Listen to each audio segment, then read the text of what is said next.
गवन कर के हम पिया घर गईनी। चढ़ली जवानी जब खोल के देखनी,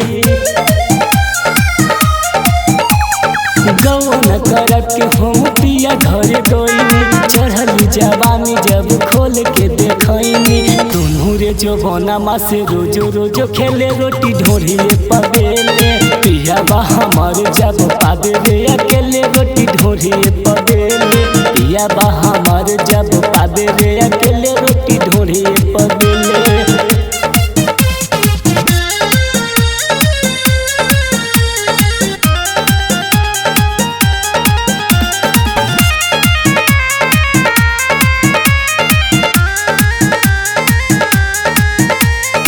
शायद के भीतर तो यार धाना कावे,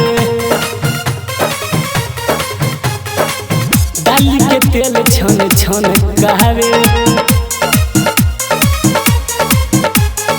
शायद के भीतर तो यार धाना कावे, डाली के तेल छन छन कहवे।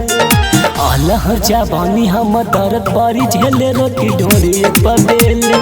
पिया बा हमार जब पादे रे अकेले रोटी ढोरिए पबेले। पिया बा हमार जब पादे रे अकेले रोटी ढोरिए पबेले।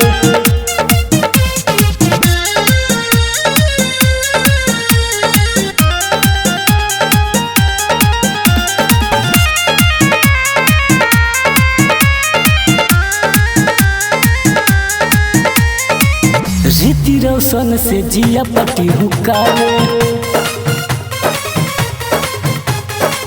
बेलेला गोल गोल मजा बढ़िया हवे। शिवम बनारसी से जिया पटी हुकारे, बेलेला गोल गोल मजा बढ़िया हवे। सोहनु सती शशि मर दाला बेले रोटी ढोरिए पबेले।